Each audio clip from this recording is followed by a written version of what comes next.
It's going to be another interesting night for me. I look forward to it. There's not an audience in America that holds the promise for a speaker that this one does.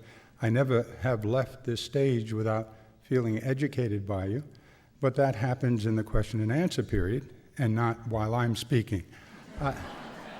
I've found it's very difficult for me to educate myself beyond the limits I've already reached. And as a matter of fact, at this stage of my career, I'm getting tired of listening to me. So I'm going to rush through the early part of this evening, and as fast as I can, although there's considerable amount of ground to cover, and then get to the question and answer period. But specifically what I want to talk about, and let me give you just a brief overview of it. I've said many times here and elsewhere that I believe, as most of you probably do, that this is the greatest nation in world history.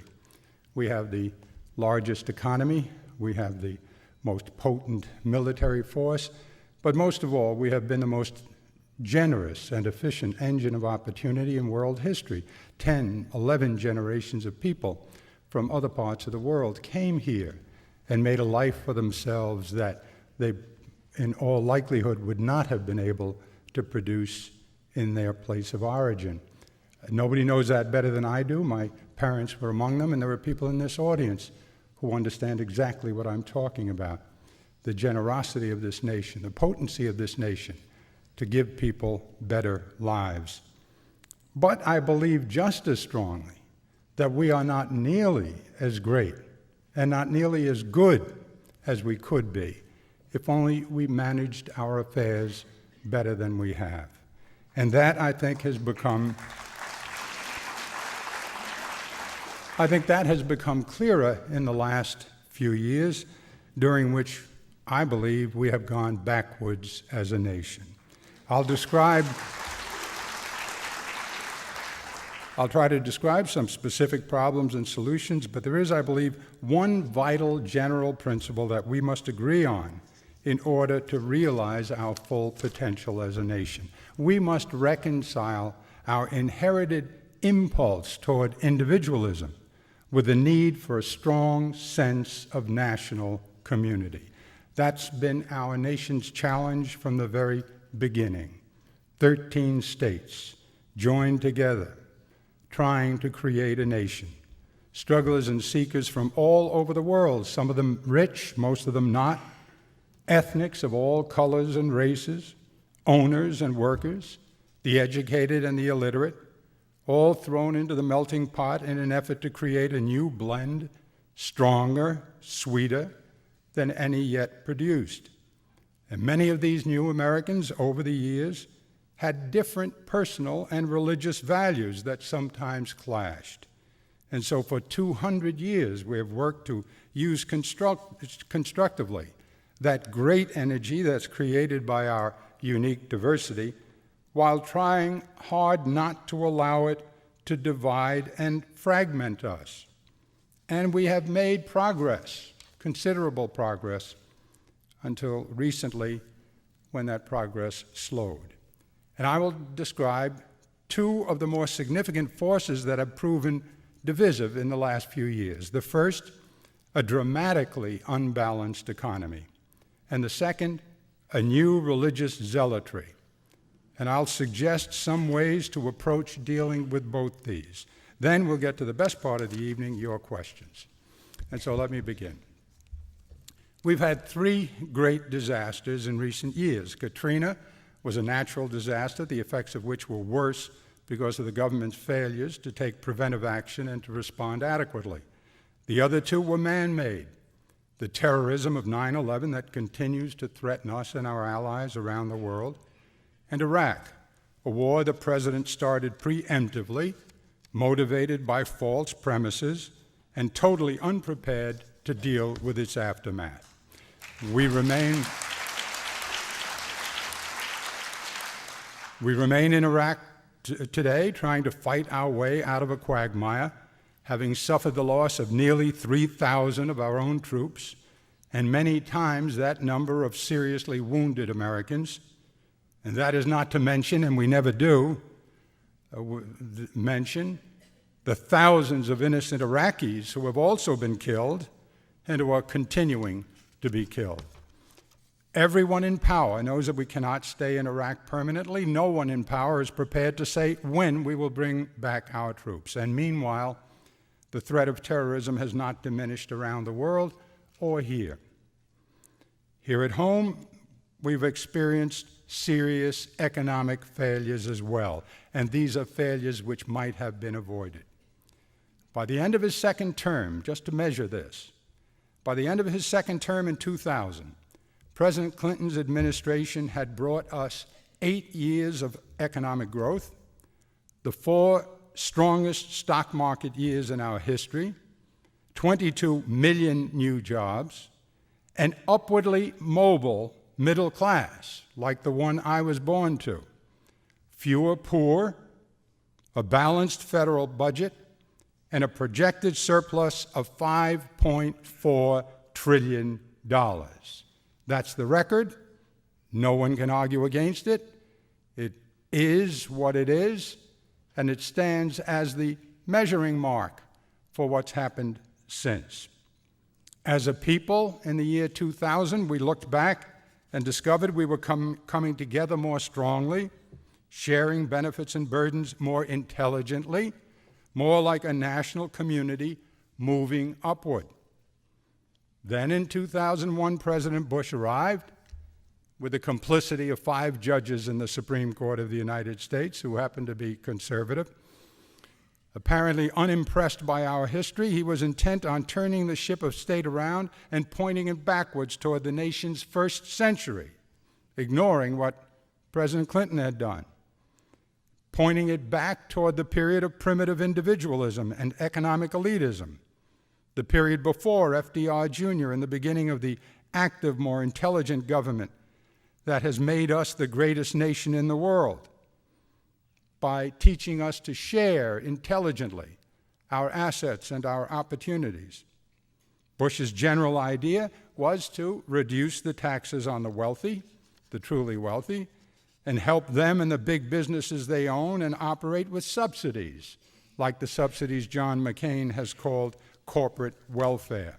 That was typical of classic conservative trickle-down or supply-side policy. That's the way it works. Take care of the rich, they will invest, jobs will be created automatically, everyone will profit, and so by the way General Motors goes, the whole United States will go. You remember that summation of supply side. Well, it's always been the same. It was there for Hoover, it was there for Reagan, it failed both times, and it has failed with President Bush. To make it all worse, President Bush has also proved to be one of the biggest spending presidents in our history, with huge giveaways of political pork, like a 200-mile bridge to nowhere for an Alaskan Republican senator. Not to mention the hundreds of billions of dollars for a war in Iraq that we should never have started. What has this new version of trickle-down produced economically? And these are numbers you can find in the almanac. No number here is controversial. More billionaires and millionaires than ever. No question about that. That's a good thing. My mother would have been delighted if I had been able to become a billionaire, millionaire, or even not needy in my time. So we have more of them. Large corporations have done especially well, particularly the international corporations. But most Americans are not sharing in the success. And I want you to notice when you read Forbes or Fortune or Business Week or the New York Times or the Wall Street Journal and you read the business pages, a phenomenon.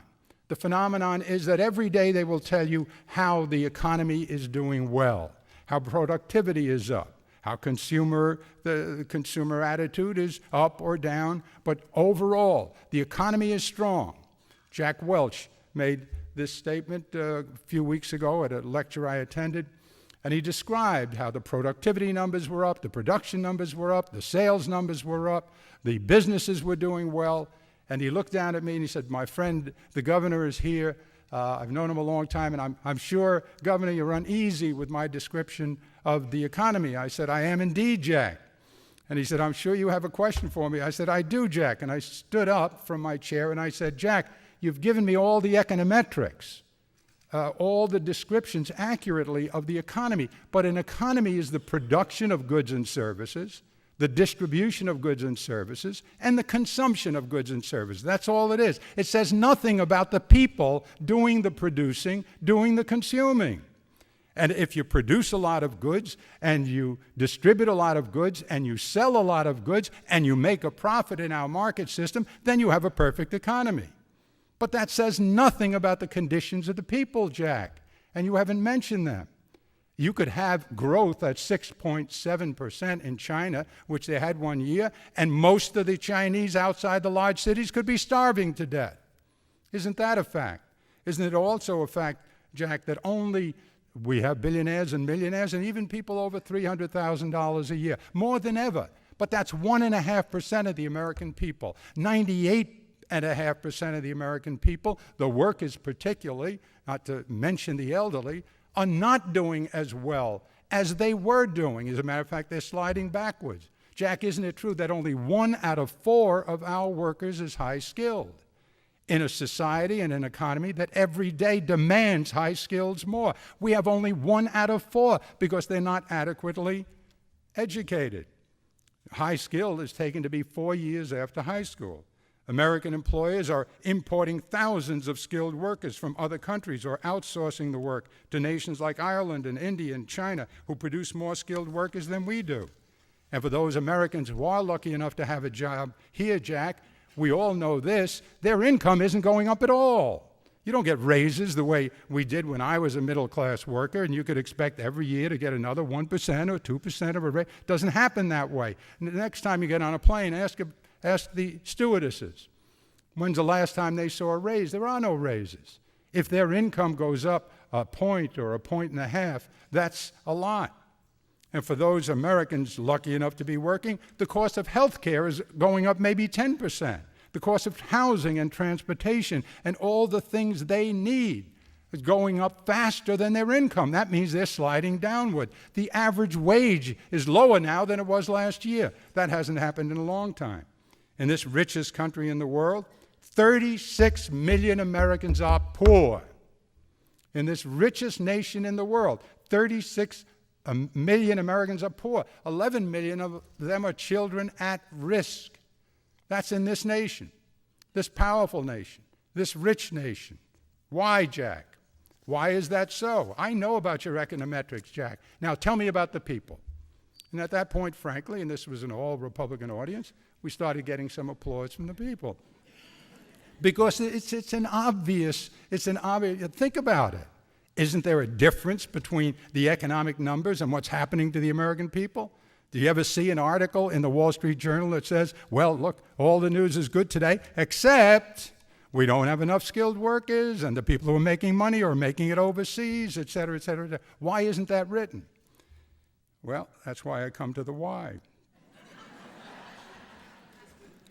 Also, when's the last time you saw on those pages, millions of Americans have been added to the list of those forced to live without health care insurance, while Medicaid and Medicare coverage grow less secure and accessible?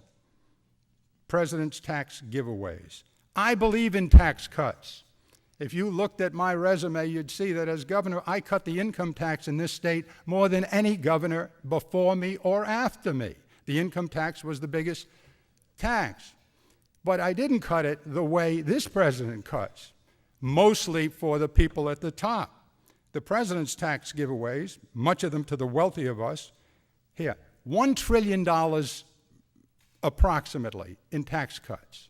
$1 trillion. 40% of $1 trillion in tax cuts goes to the top 2% of the taxpayers. What? What? Yeah, I'll say it again. $1 trillion.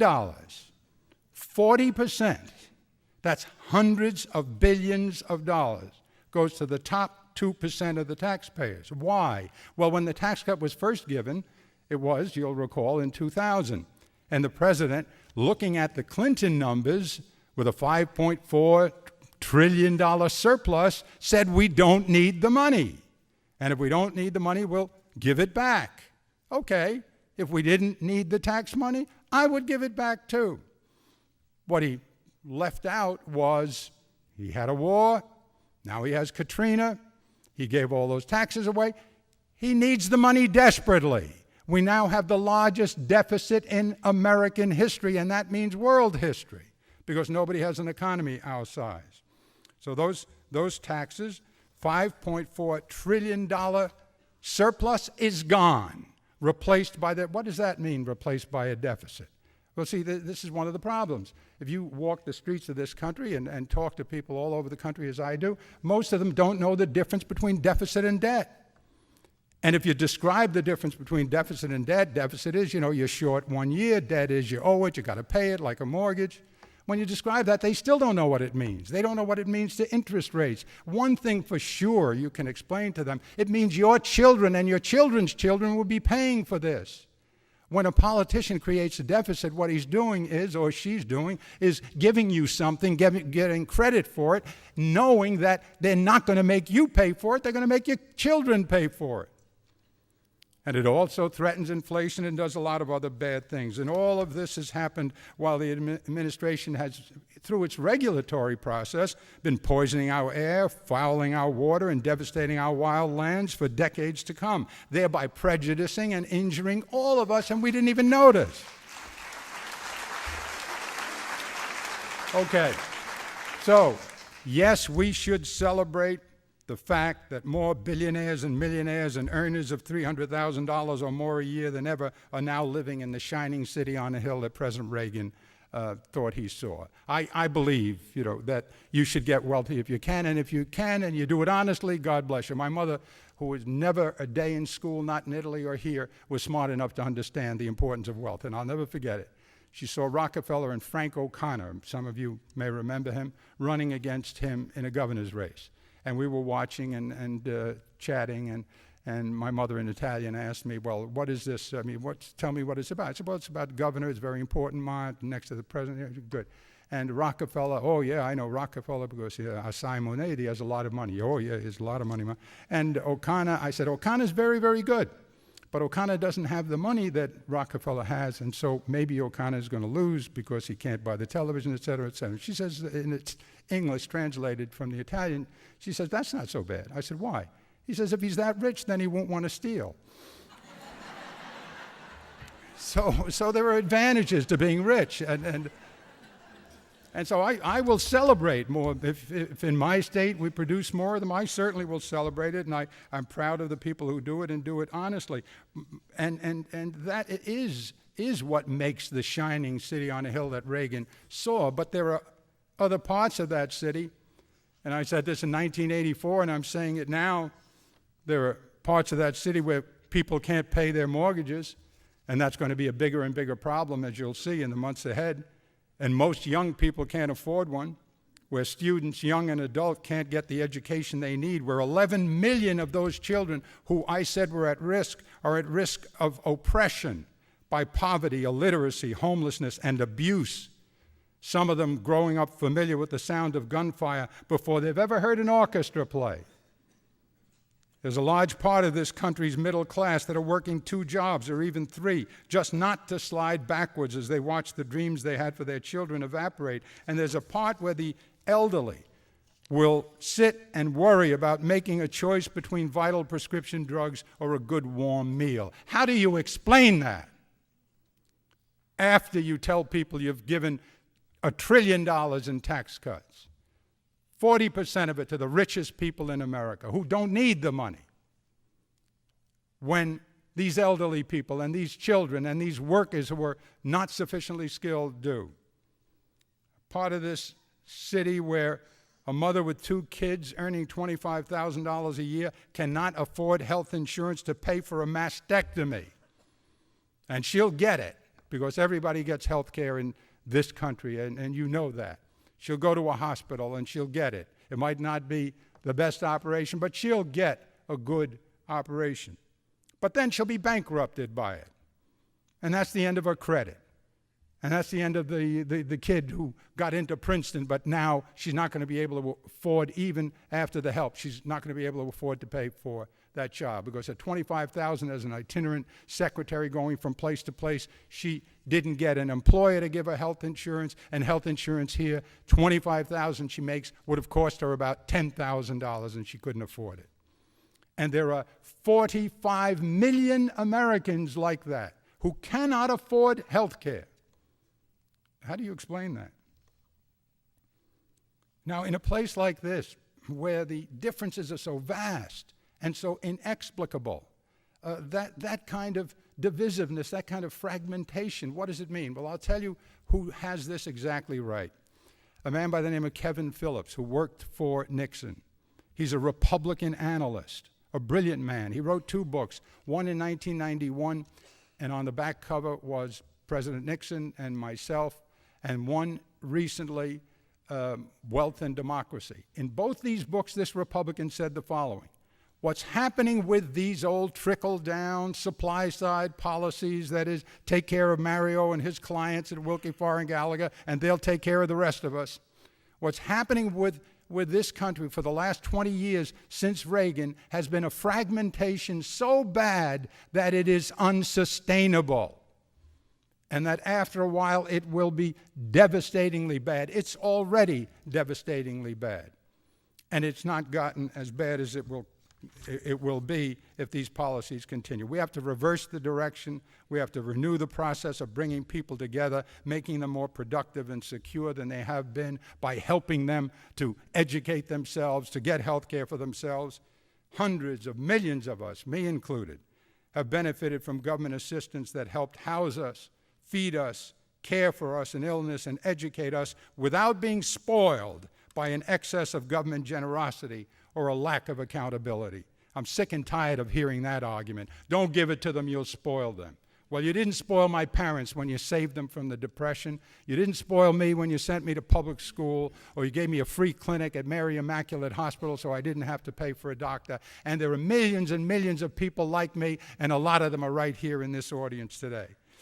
And it seems to me we should be able to give the poor and the middle class of this generation the same kind of upward mobility that we had. We ought to be doing something about those skilled workers. Well, what? Educate them. Teach them skills. Well, how do you do that? Get them into school after high school. Well, how do you do that? Well, give them subsidies to go to college. College is very expensive. Or build colleges for them. Now, let's be honest. When we created public schools, say 150 years ago, when we created them, what was the theory? The theory was this society needs a certain level of competence and skill from its workers. For whose benefit? For the benefit of the workers, and also for our benefit, obviously. The more skilled people we have, the more they make, the fewer of them who have to go on welfare, which we pay for, whatever we call it, the fewer of them who will be socially disoriented and wind up in prison, etc. And so we ought to educate them. It's good for all of us. It's so important, we'll give everybody free education until they're 17 years of age approximately. Now, that was the theory 150 years ago.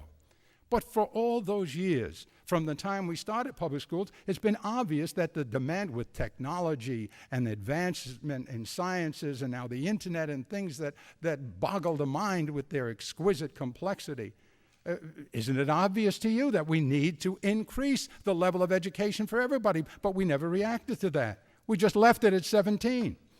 And so now only 6% of the kids who go to high school finish. And only 1 out of 4 winds up a skilled worker. We gave 200,000 visas to bring skilled computer engineers here a few years ago at $80,000 apiece. Visas to foreigners when our own people were sliding downward. How does that make any sense? Well, we have to remedy all of that, and you know how to do it. Provide what they need to educate themselves, etc. It's eminently possible.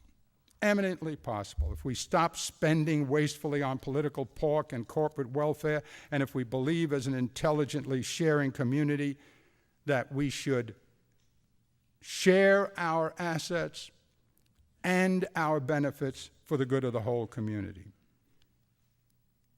and see ourselves as a community and see ourselves as brothers and sisters in a meaningful way. That's what we're striving for. For 200 years, that's what we've been striving for. Imperfectly in our accomplishment, but that's what we've been striving for. And we were doing very well, as the Clinton record shows you. Now, instead of that, the people in this country see themselves as red states and blue states, standing at opposite sides of a cultural canyon, glaring at one another suspiciously, unwilling to build a bridge from either side. And ironically, this divisiveness has been exacerbated by a religious movement that I call zealous, and I believe that's a fair use of the term, zealous advocacy on the part of much of the religious right, led by President Bush, or at least encouraged by President Bush. That advocacy is occasionally more chilling than inspiring. Now let's reduce that matter to fundamentals. One of the most significant parts of our Constitution is made up of the first 16 words of the First Amendment dealing with the separation of church and state. And here's what that amendment says. Congress shall make no law respecting an establishment of religion or prohibiting the free exercise thereof. Now, its main thrust is to preserve our right to be religious if we choose. It does that in part by making sure that the government doesn't get into the business of religion. Because if the government starts saying religious things, then that means you either belong to the government religion or you're opposed to the government religion, and that is an inhibition with respect to your free exercise.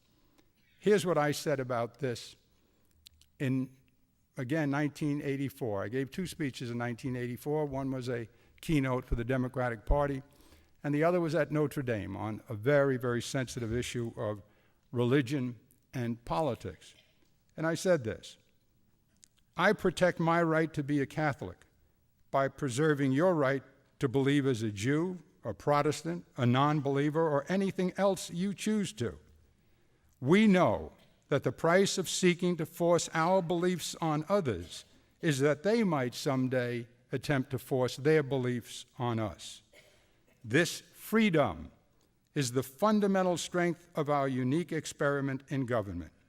In the complex interplay of forces and considerations that go into the making of our laws and policies, its preservation must be a pervasive and dominant concern. That was my language. Now, the First Amendment limits the president as well as it limits all the rest of us.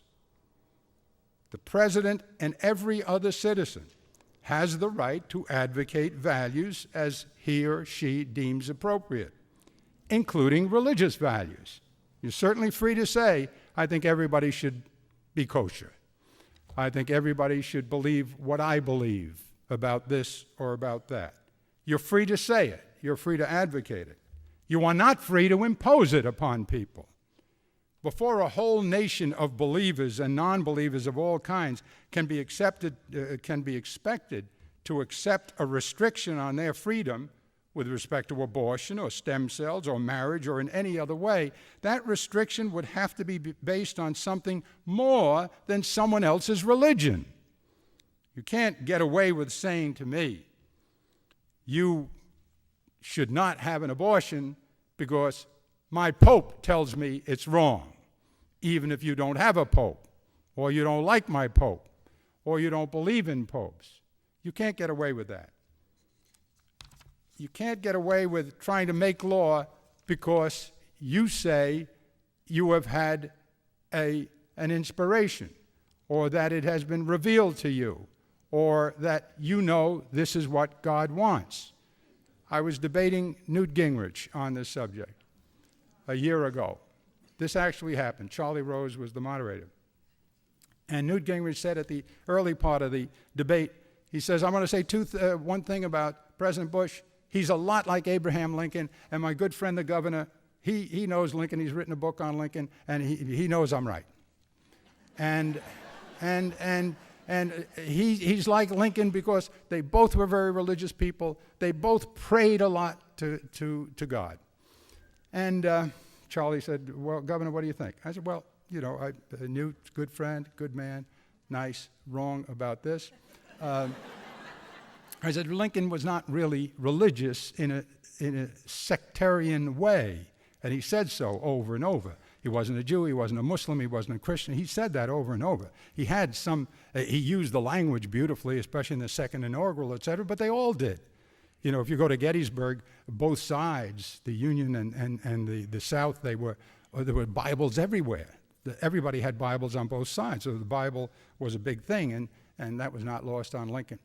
And so I would say he was kind of religious, and I would say that yeah, perhaps like President Bush, you know, there was a kind of communication with the Almighty, but not a whole lot on Lincoln's part. I said, and anyway, the communication that there was is different. See, in Lincoln's case, if he communicated, he kind of reached for God. In Bush's case, God is reaching for Bush. Yeah. I said, now, I think that's a problem. I mean, that's a problem, and he believes that. But who am I to say that the president's lying? I mean, if the president thinks God is talking to him, great. I said, but if God is, then I think he misunderstands her.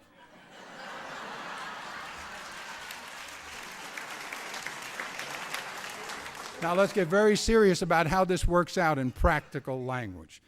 It's illustrated by the president's position with respect to embryonic stem cells, and that means abortions. Now let's do it slowly. He says what?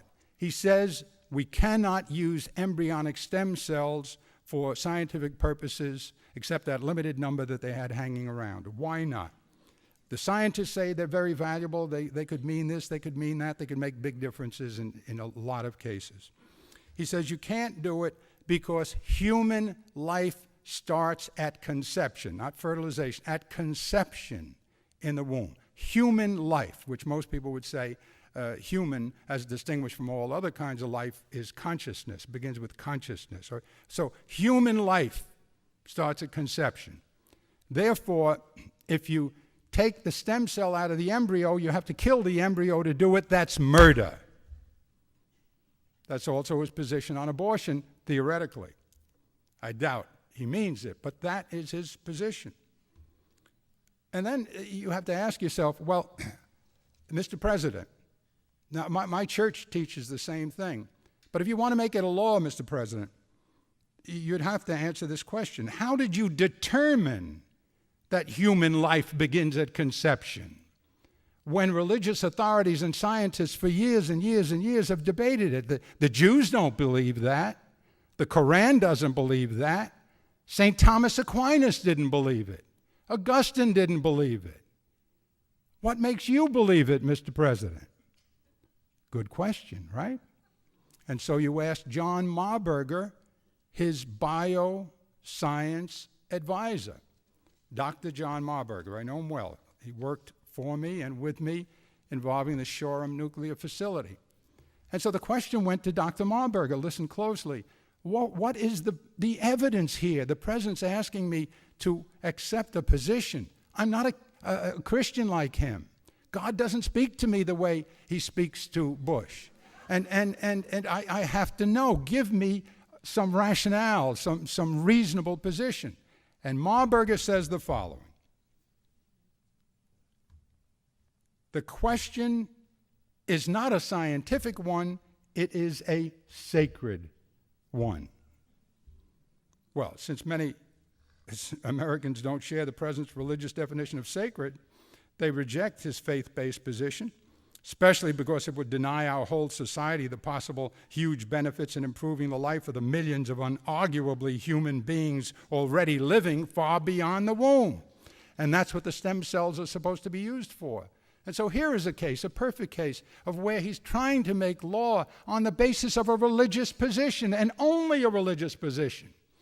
It's not as though he was saying, I'm coming out against, one person killing another person, both of them alive and on the street and in an argument, because there your rationale is not just your religious rationale. It's, well, this doesn't make sense, taking life. And everybody would say, that's right, whatever they were. And I believe, frankly, in his case, there's a solution available. Because this question came up years ago, again, 1984. And after I came back from Notre Dame and talking about viability and fetuses and abortion and the role of politics and the role of religion and how they intersect and how they clash, I said, we have a lot of questions like that. Euthanasia, the definition of death, viability. When is a fetus viable outside the womb? Roe against Wade says 24 weeks. In vitro fertilization. DNR, do not resuscitate. No politician wanted to give an answer on any of that. I fought for an answer on death. We must define death. My God, is it the heart? Is it the brain? What is it? Let's at least define it. Look at all the implications. And so we created a group, rabbis, priests, humanists, scientists, bright people, a task force on life and law. And I had them study these issues and then report to the legislature and say, here's what we think you should do. And the most recent of those reports is in the Vacco case, the Supreme Court of the United States on euthanasia. And all of those reports were very useful. Give this, Mr. President, to a group like that. You establish it, scientists, humanists, etc. Ask them to tell us. They've studied the fetus in the womb. They know what preemies are. They can tell you when consciousness seems to attach. And maybe then you'd have a scientific base for coming to the rest of us and saying, look, here's what we think is life in the womb.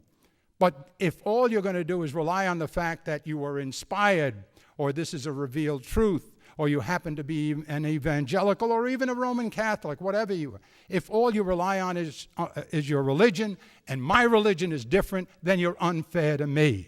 And that won't do. And so that, I think, could be a solution here. Now, but more than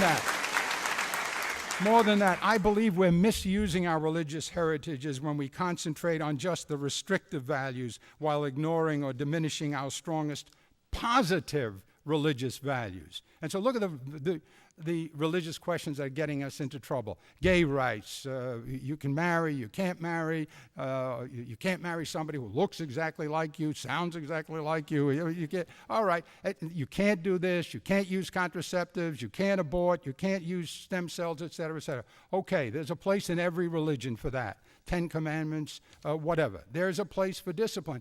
But the larger part of every religion I know, starting with the Hebrews, every religion I know, the larger part, if it's the life of Christ, which is so important to us Christians, and you look at it, overwhelmingly, the lessons that he taught, the values he espoused and sought to share were positive values.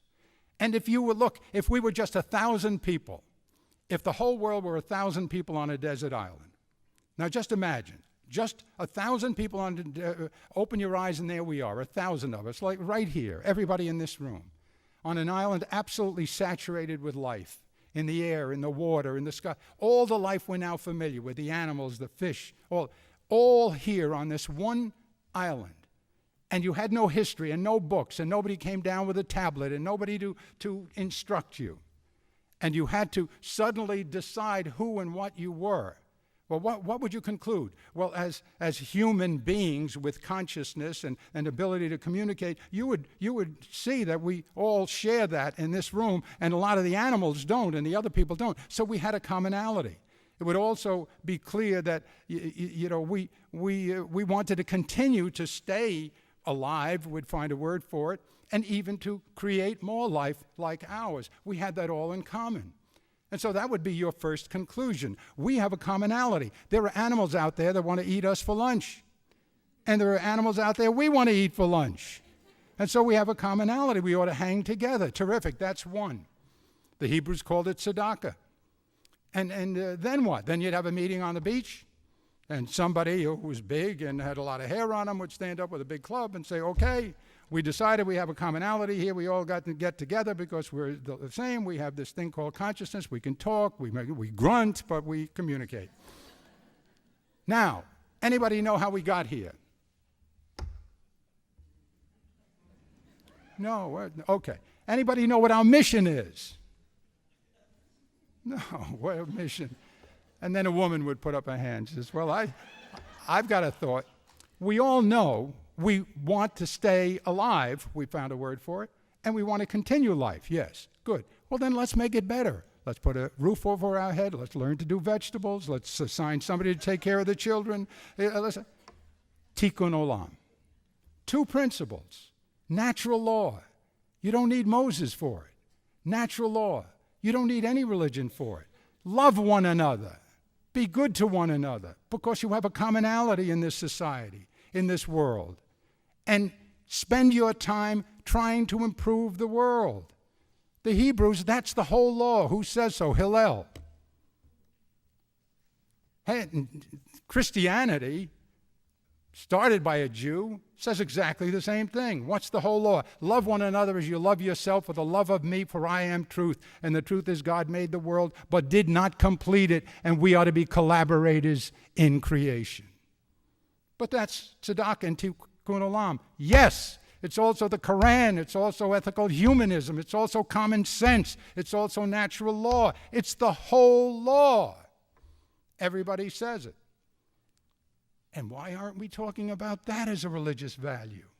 Why aren't we talking about communicating that as a religion, which means fighting poverty and helping the elderly people and helping people to become more productive and avoiding wars and being careful before you start dropping bombs on human beings. Make sure you've consulted with everybody around you first. Make sure you have all the allies on your side. Avoid war if at all possible.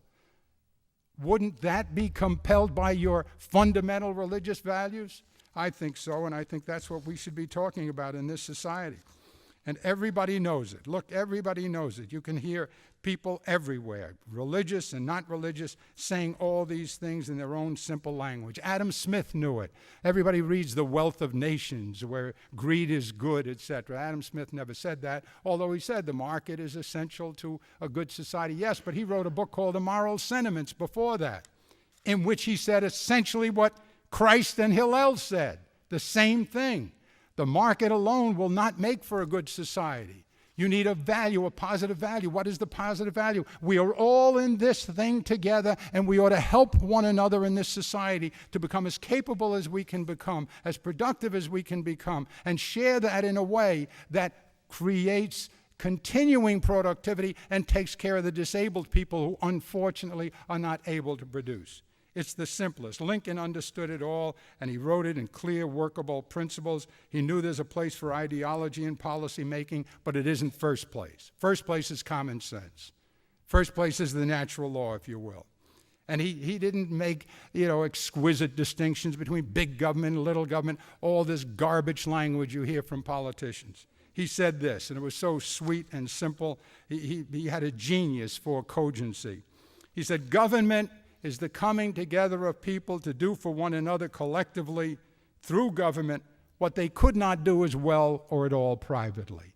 That's it. Terrific. That solves all the problems. Education. If you can give every poor kid in South Jamaica, Queens like me, an education in the market system, if Andrea and Immaculata Cuomo, the ditch digger, and the 2 illiterates could have found a way to educate me and Maria and Frank in our family without public schools, then you wouldn't have needed public schools. Terrific. But you didn't find a way, and so you needed them. And if this market system and Jack Welch and all of his business companions would find a way to give health care to that woman who makes $25,000 without a government program, then terrific. And if you could have built highways without Eisenhower coming up with a highway plan and had them like Europe where everything was a toll road, if that would have worked for you, terrific. But it doesn't work for you. And the more complicated this country got, the more we needed government, whether you like it or not. And the first 100 years, we were like savages, dog eat dog. We had no government at all because the Constitution never said you should be a community. It said you should be free.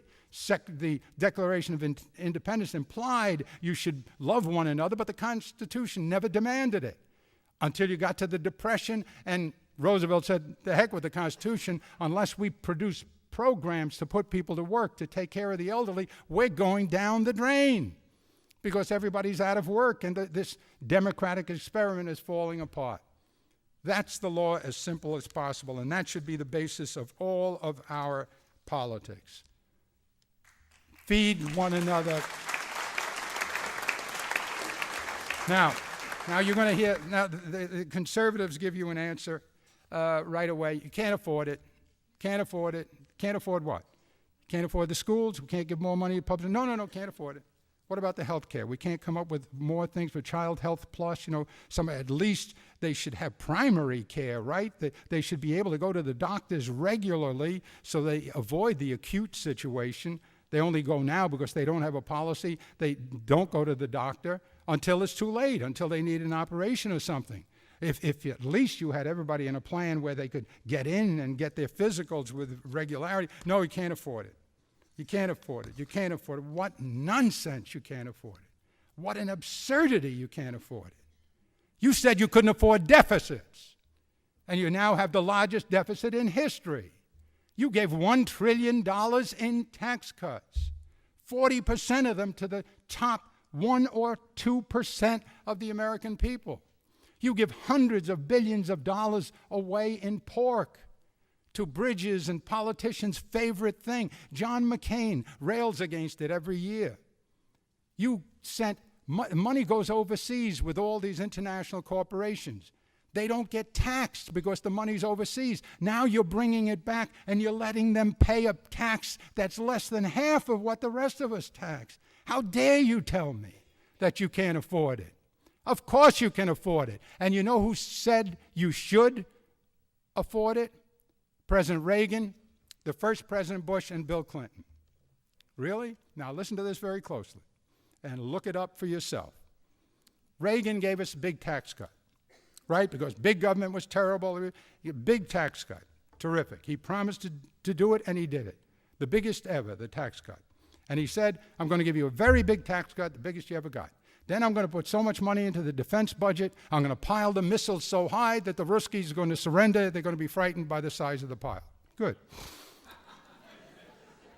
And then what, Mr. President? Then that's nothing. What else do you want? I'm going to stop your taxes. The Ruskies are going to surrender. We're going to have a big army, a big navy, and everything's perfect. And so an accountant raised his hand, said, what about balancing the budget? I mean, if you give all those tax cuts, that's less money coming in, right? Yeah. And if you give a lot more money to the military, that's more money going out, right? Yeah. Well, how are you going to balance the budget? I'll balance it in 3 years. How? The magic of supply side. What does that mean? That means when you give Mario and his friends money, they're so happy to have the money, they invest it right away, they make a lot more money, they invest more and more, and the wheels of the economy move so fast, we get all the money that we gave up back plus more. And we balanced the budget in 3 years. He was off by $2 trillion. The biggest deficit and biggest debt in history until then. Right? That's all history. And then what did he do? Raise taxes 6 times. On whom? Mostly on corporations and the rich. Really? Yes. For how much? About $100 billion. Wow. Then what? Then Bush. There was still a deficit. He raised taxes on the rich. Don't you remember? Read my lips, I'll never do it. He did it, end of the presidency. And he raised taxes on the rich, $100 billion. Wow. And then Clinton, Bob Rubin plan, raised taxes $100 billion on the rich. And what happened?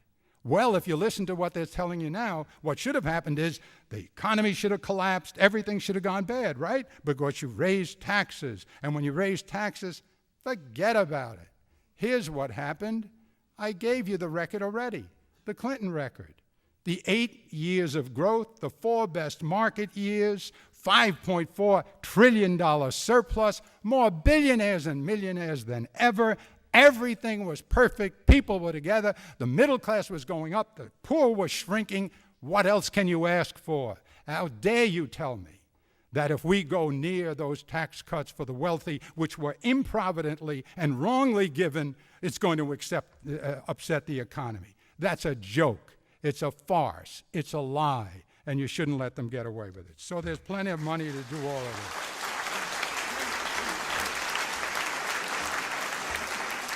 Let me, my time is just about up. How to finish it. We're more divided than we should be. The economy does that. This is an unbalanced economy, and it doesn't need to be. We've got to do more by way of education. We have to do more about the way we distribute our largesse with these tax cuts. I am not all for tax. I don't believe it's necessary to tax people who can't afford to pay tax increases. I think if you simply required the people who don't need the tax cut to pay their fair share, then you wouldn't have any problem at all in terms of finding the money you need to do all these things, even with Katrina, even with Iraq. I believe that, and I think that's provable on the numbers. So we should be urging that. Why don't the Democrats do it? Why aren't they saying that? Well, Clinton did it. Clinton said it. Most of them are afraid to say it. Why? Because they say, well, Mario, you know what happens. When you say it, right away the Republicans go and say, see, he's a tax raiser. And everybody will say, oh, he's going to raise my taxes. Well, what you're saying is the American people are stupid. Go and tell them, I'm not going to raise your taxes, you 98%. I'm talking about the people in the top, 1.5%. Who's against that? Just keep shouting at it. Just have parades, have Nancy Pelosi go up, have Harry step forward, say this is what we're going to say, make them debate it, make them come here to the 92nd Street Y and debate it, and just take them on, just keep pushing it in their face. But if you're afraid to raise it, if you're going to sit back and watch Bush sink in the polls, which he will, and he is, he's not doing well, we all know that. And now they got delay and trouble and Frist. Frist is my favorite. Frist, but at least he's a doctor, he'll have work. I mean, he's a...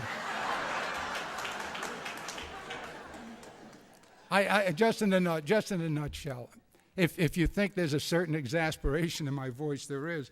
And if you think there's a certain irritation, there is, because, this stuff is not rocket science. This is not obscure. This is not something where you have to be very intelligent to understand it. This is plain stuff.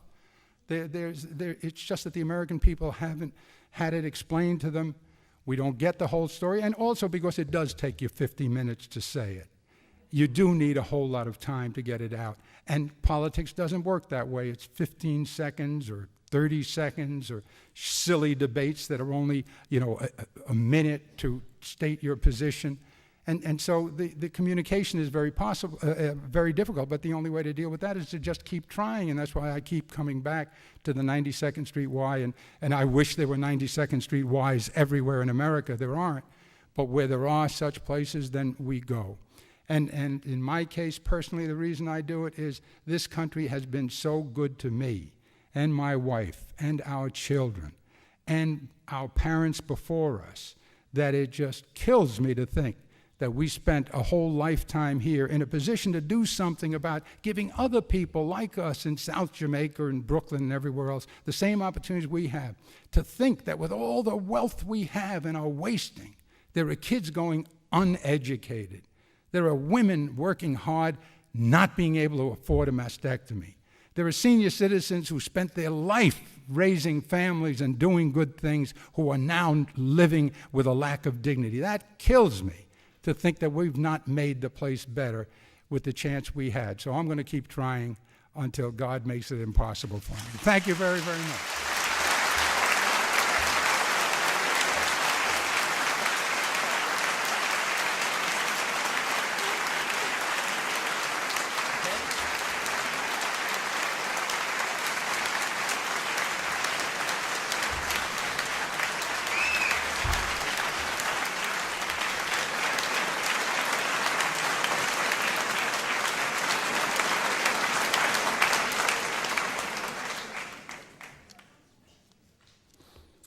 Okay, questions. This from Fort Worth, Texas. Well, I guess this one came early. We have many skilled workers in the computer field who can't find jobs or are making less today because their jobs have been outsourced to India, China, etc. What can we do to get corporations to bring these jobs for skilled workers back to the United States? I don't know that we have a lot of skilled workers in the computer field sitting around, because I do remember that we gave 200,000 visas to bring computer engineers in here just a few years ago, so I wonder about that. But I think the answer here is to raise the level of skills here, so that instead of 1 out of 4, let's say you had 3 out of 4 skilled workers here. That would probably, in one way, reduce wages a little bit for them, because the supply of skilled workers would be greater. But in reducing the supplies, reducing their wages, it probably would take away the advantage that is given to people in India who do the same kind of work, but for much, much less money. Today's New York Times is worth its weight in gold. The special nugget is Michael Ripp's op-ed piece, "So Much for Freedom," chastising Governor Pataki for squelching the museum plans. Element of figure. What is your opinion of this outcome? Squashing Pataki? What is no. All right, from the New York audience. Well, okay, I agree that Governor Pataki, made a mistake, but it's too late to correct it. You speak about Bush and his administration. How do you explain the complicity of virtually the entire House and Senate? Question from Bethel Congregation in Fort Worth. Well, I will explain the complicity of the entire House and Senate this way. Both the House and the Senate are dominated by Republicans. And the Republicans obviously are complicit with Bush in doing it, so they're equally guilty. As to the Democrats, regrettably, they do not have the power to get anything done. You can't pass anything if you're in the minority. You just can't pass it. They won't even put the bill up for argument if you're in the minority. And so what we have to do, and we have an excellent chance coming up, usually in the off years, that is the year after a presidency, the out group, we're the out group at this moment, wins seats from the Congress. And so what we have to do is next year, the 6th, the Democrats, we have to win as many seats as we can. Now, the number of seats that are up for a reasonable chance for us are limited because states have kind of made laws that preserves the incumbent. That's what happened in Texas. That's what the delay thing is all about. They changed the law so that only Republicans can win. And now, cynically, you see what's happening in New Orleans. The Republicans are talking about, oh, good, no, those black people are not going to come back to this area, and so we'll win it as Republicans. Now, that doesn't mean they're going to keep them from coming back. It just means that they relish the notion that these poor people will not come back because there's nothing there for them. So the complicity is, you're right, both the House and the Senate, but it's the majorities that have the power and they have the responsibility. Berkshire, South Regional Community, Great Barrington, great place. Was the liberal populace as wild with worry at any other time in history as they are now over the conservative bent of the High Court? Good, the High Court. It remains to be seen what Roberts will do as a judge. Let me give you my feeling about that. And this, we could have a whole lecture on this, and regrettably we don't have the time, but maybe on another occasion. There's a difference between the Supreme Court and the Congress and the President. The Congress and the President are political, and they can make policies. The Supreme Court is not allowed to make policies except as policies are produced by their interpretation of situations. The rules for the Supreme Court is that I can't judge this case on the basis of what I think is right, what I think is fair, what the Quran says, the Talmud says, what my mother says, what my heart says. All of that's out. That's all available to a legislator, but not for me. For me, the only question is, does the Constitution, which is the supreme law of the land, I swore to take that oath, comes before my religion, comes before everything, does the Constitution approve of this thing or not? If there's a statute involved, which is a law other than the Constitution made by the Congress, does that law approve of this or not, if it's relevant? And the third thing is precedent. Are there previous decisions? And are they still alive, and should they apply here? That's all. Those are the only criteria. So the court's position should be very, very limited. The problem is that with somebody like Roberts, who has said exactly what I just said, and said it with an absolute purity as a lawyer, you know, that I'm not to make policy, I'm an umpire, et cetera, et cetera. Okay. I think he means it. On the other hand, when you have spent your whole life as a lawyer arguing ideologically conservative things over and over, even when you didn't have to. He excuses all of that by saying, well, that was my job. You know, the president asked me to take this position, Solicitor General asked me. No, but he took positions when nobody asked him to, where he volunteered to, where he could pass it up. And so then the question becomes a very hard one. It's a psychological one, and only God can answer it, really. Is this man good enough to put aside his own obvious bent? I feel very, very strongly about the death penalty. Very strong. I've been against it from the year one. I think it's wrong. I think it kills innocent people, even before the DNA. All right, thank you. Okay. I felt very strongly about that. And when they talked to me about the Supreme Court, and they did, I often wondered about that. You see, because if you were a justice of the Supreme Court and a death penalty case came before you, the question would be, is this banned by the Constitution or isn't it? I'm not sure I would have been objective about that. I'm not sure. I would have known as a justice I have to be objective. Forget about how I feel about the death penalty. Forget about I think it's degenerate. I think it doesn't work. I think it's wrong. I think people are misled by it. I think people are inflamed by it. I think innocent people are killed by it. I think it's too expensive because it takes too long. Forget all of that. Your only question, Mario, is does the Supreme Court stop it? Does the Constitution prevent it?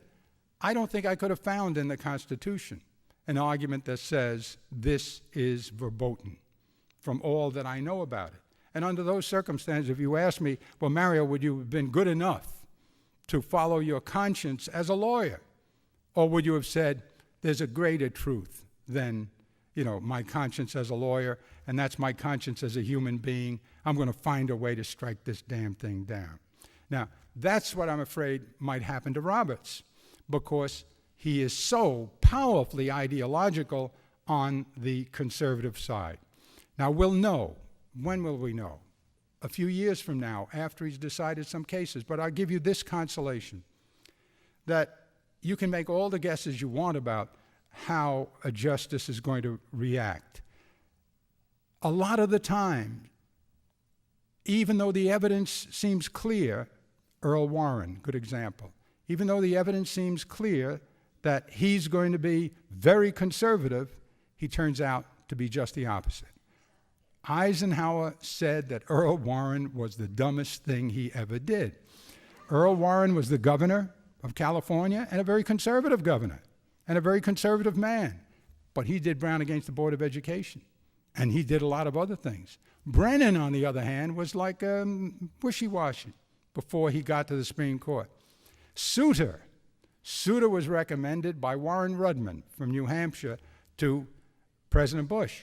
And he said, you want Souter because he lives up in the mountains, you know, he's got a gun, you know, he's all alone, and he's got this weird, he's one of our people, you know. And Souter wound up a nimble, intelligent, reasonable, you know, almost liberal person. So what we have to hope here is that politicians are disappointed and justice prevails. And it does more often than not. So I'm not terribly worried. Now, I am concerned about this next choice. And I don't know what the president's going to do. But I hope he finds somebody like O'Connor. If he can find a woman like O'Connor, a woman who's See, I like women over men because I think women have a better sense of the practical. I really do. And I've studied this subject as a man for a lot of years. And I had a woman next to me for most of those years to study. And I can tell you, if it were a choice between me and Matilda, pick Matilda. Because she's got a better practical sense. And I'd like to see him take a Republican woman like O'Connor, who is perceived as safe, but not extreme.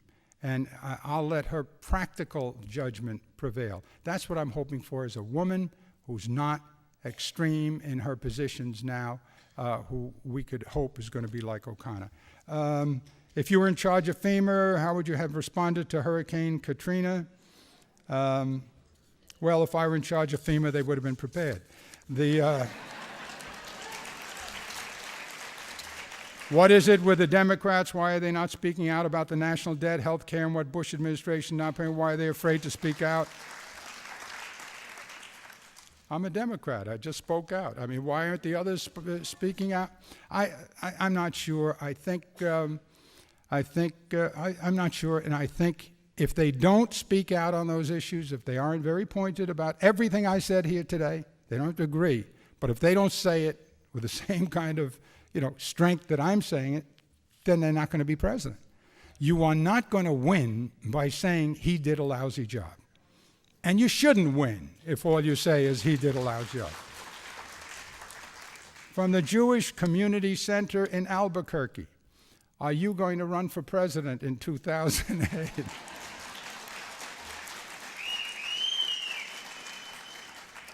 You guys in Albuquerque have a sense of humor, but thank you. Can we draft? No, that's another one. What is your opinion, feelings regarding Chief Justice Roberts? I told you. Who would you like to see as the next presidential candidates? Somebody who believes what I believe. If you were president of the United States, how would you solve our dilemma in Iraq? Would you continue fighting or pull out and let the present Iraqi government defend its own country and hope for the best? From the New York audience. Now, that's a really tough one. I wish we had more time, but I'm not sure you could do much with more time because there's a real limitation on what you can do here. The war was a mistake. It was a terrible mistake. Either it was an innocent mistake or it was a cynical mistake, which would be much worse, but it was a mistake, and we all know that. We didn't need this war. And we didn't need this war for a reason related to what I was saying here about the economy and everything else. And that is that the best approach is an intelligent kind of sharing, a humility which tells even the strongest and most intelligent leaders that they should consult, they should be surrounded by allies. Now, President Bush has belatedly learned that. You notice with North Korea and Iran, he's not talking about preemptive war. He's no longer a cowboy. Now he's a philosopher. Now, why? Because he learned from Iraq, thank God, that if he had behaved with Iraq the way he's behaving now with North Korea and Iran, calling in the allies, calling in the Russians, saying, see what you can do, and being very patient and taking a lot of guff from them instead of dropping a bomb. Well, why doesn't he drop a bomb? Because he knows we could get wiped out. The Koreans already beat us up once. And if they're really sitting there with nuclear weapons, he'd be mad to go and start a war. So what does that mean? That means you have a preemptive policy that says whenever I find somebody weak enough where I can kill thousands and thousands of their civilians before they can shoot back, then I'll be a preemptive warfighter. So he made a mistake, a big mistake.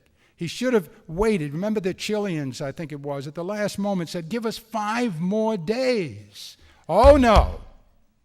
They wanted the war. They wanted the war.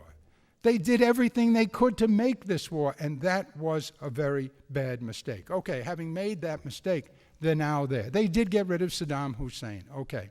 I think they might have gotten rid of him with diplomacy. And I remember distinctly, Colin Powell, Cheney, and Bush all said, in answer to the question, would you make a deal if there was a good deal, the way you have with other dictators, who you paid off, you let them go to Nigeria or wherever they went to hide, you forgave them their debts, and you just chased them out of the country. Would you make a deal? And they said, yes, we would. And if that were true, they should have tried harder to make the deal. All right, but now they didn't make the deal. Now they're in Iraq. Now they're stuck. But what do? Saddam Hussein will be tried. That's a good thing. Too bad it cost all these lives and all that money. When do you leave? Well, I think they're going to pick a date, and it'll be probably politically. and it'll have to do probably with 2006. It certainly would have to do with 2008. And they'll probably say before 2006, here's what we're doing. We're going to do everything we can to get the Iraqis ready. And we're going to leave behind, the Iraqi armed forces. But, we think that as of September of 2006, they should be ready. And at that point, we're going to start moving out. And if they're not ready by that point, it's not really our fault, because we've given them every opportunity. See, now, their theory at the moment is, and I'm no expert on these affairs, but all of us have some common sense. Their theory is, if you do that, the terrorists will just sit around and wait until then and start attacking. The terrorists are attacking now. They're killing us. There's a civil war going on. What are you talking about they'll wait? Isn't it just as likely that one of the reasons they're attacking is because you're still there, and because they don't want you there, and they don't want a government that's made with your sponsorship? They want you out of the way. And maybe if you get out of the way by next September, maybe there won't be the same kind of hostility. You haven't ended the hostility now, and you're not going to end it. Anyway, you haven't finished in Afghanistan. You haven't taken care of the Taliban yet. So I think there will be a date. I think it'll be somewhere before 2006, the voting in November of 2006, because they don't want to lose too many congressional seats. And I think by then, this is going to be a big issue. The Democrats will make it an issue. They'll be saying very pointedly, get out of Iraq. See, if I were in charge of the Democratic argumentation, I'd say, here's what you say. Get out of Iraq. You're killing our people. You're killing innocent people. Get out of Iraq, period. And when they say how, we'll say, look, you got us in, you get us out. Your obligation is to get us out, and that's that. Thank you very, very much. God bless you. Happy New Year.